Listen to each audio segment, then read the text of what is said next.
Isang magandang umaga sa inyo mga kalapatids. Welcome dito sa Russell Loves TV. So for today's video ito mga kalapatids, may good news tayo sa inyo. Anong itlog na nga pala yung ating mga breeder, sinaputulan din yung nasa gitna na cage mga kalapatids. Then may bad news nga pala din ako sasabihin sa inyo, nabubulol pa dahil kagigising ko lang. So kung gusto nyo ako samahan, tapusin itong video hanggang dulo. Tara.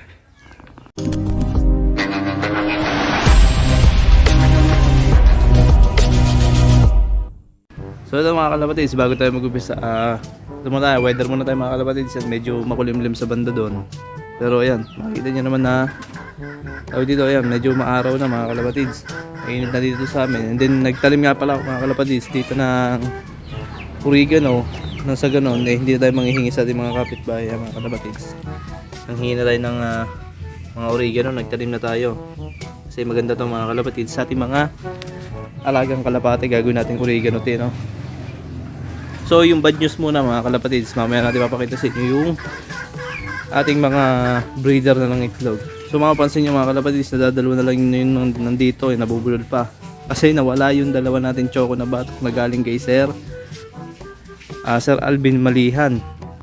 Kasi yan nangyari nun mga kalapatids, kaya nawala yung dalawa doon na yung bird natin na dalawang choco na batok mga kalapatids, dahil hindi ko lang kung nag-overfly ba o nadagit.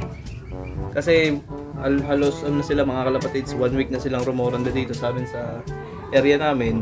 And then wala naman ako nakita mga kalapatids na posible nagawa kong mali, dahil na-viewing naman natin sila mga kalapatids ng tamang siguro mga 2 weeks.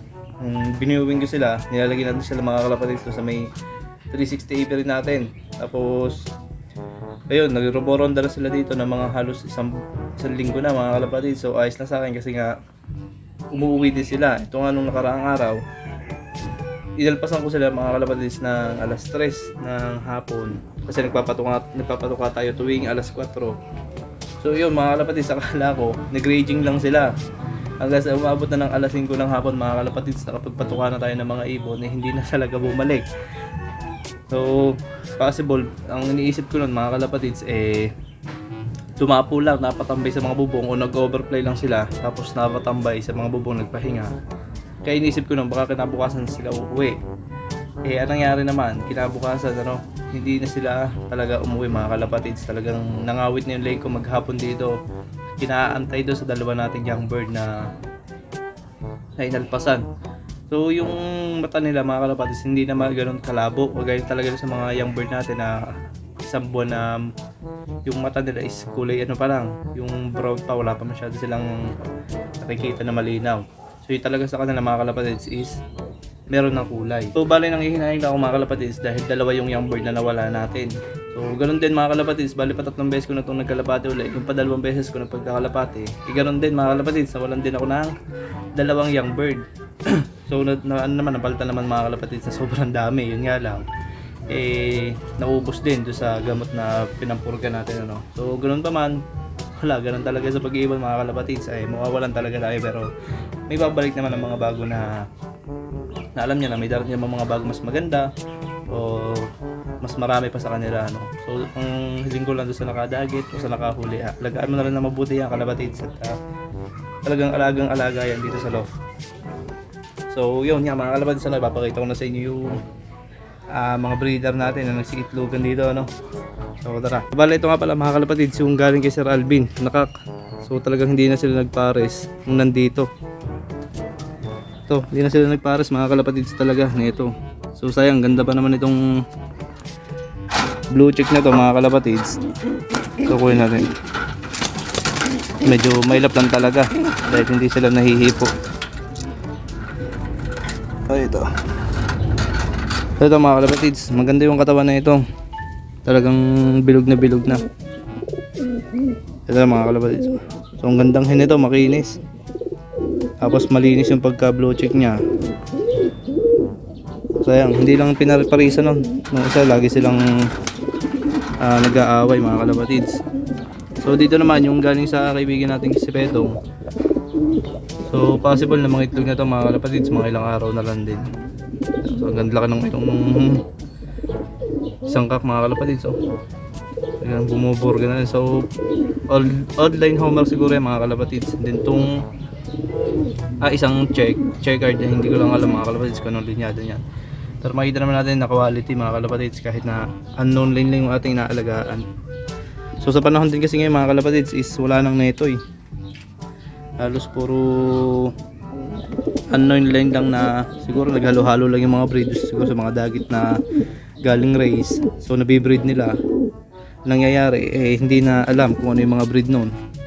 Kaya wala nang neto yung mga kalapatids, puro quality na lang na ano line. So ito nga mga kalapatids yung ating breeder na nangitlog na yung galing kay Sir Alvin na tumburga. So sana makakapagbuga to ng similya no. So di ko lang alam kung may similya mga kalapatids.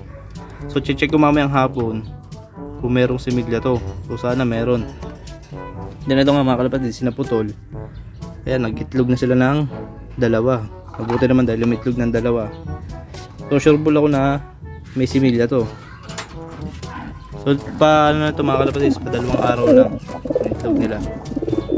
So ganun pa man, hindi ko nagkasyadong gagambalain dahil baka may stress lang. Balik na natin to. So yun nga, nanghihinay lang talaga mga kalapatids doon sa dalawa nating young bird. So ganun pa man, talagang ganun. Wala tayong magagawa doon. Talaga mawawala mga kalapatids. Huli nga pala mamaya mga kalapatids, may kukunin pa tayong isang pair galing mula kaya Sir Louie Malihan Punsalan. So mga lapit lang dito mga kalapatids yung bahay sa may barangay San Felix. So may kukunin tayo isang pair mga kalapatids, ipapalit natin dito sa ating mga bantam. Wala pala dito, kala ko na dito yung mga bantam natin.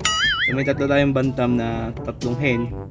So ipapalit natin doon sa kanyang kalapate dahil yung mga bantam dito mga kalapatids is hindi naman natin naalagaan na lang ayos, napiyok-piyok pa dahil kagigising ko nga lang, Diyos ko po. So ipapalit natin sa kanya. So di pa naman sure, titignan pa daw niya mamayang hapon mga kalapatids paggawas niya galing sa trabaho. So yun nga, hindi lang tayo makapagpa-play ngayon mga kalapatids dahil wala man tayong palili pa rin. Dahil yung mga nandito sa flyer slope natin is hindi pa naman sila pwede dahil medyo magulang na, hindi na sila pwedeng alpasan. So ito naman sinaputol, hindi rin pwede dahil naglilimlim mga kalapatids. Pero batcher na yung dalawang yan, kahit saan hiyagi sa mga kalapatids talagang mabalik yan dahil huling toss nitong barako mga kalapatids is San Pablo City. Medyo malayo na yung mga kalapatids sa may bayan. So talagang hindi rin makawala yung dalawang yung mga kalapatids dahil sobrang tagal na dito sa loss ko, almost 1 year na rin silang nandito. So yun nga mga kalapatids, no, hanggang dito na nga lang itong ating video. So nag-update lang ako, yan. Yun yung tatlo nating ibon, so hindi pa sila pwedeng alpasan lalo na yung may balda. So yun nga mga kalapatids, no, sa mga hindi pa po nakasubscribe at bago pa lamang dito sa aking YouTube channel, mag-subscribe ka na. At huwag mo pong kalimutang i-hit yung notification bell dyan sa baba para laging updated sa aking mga bago ilalabas na video.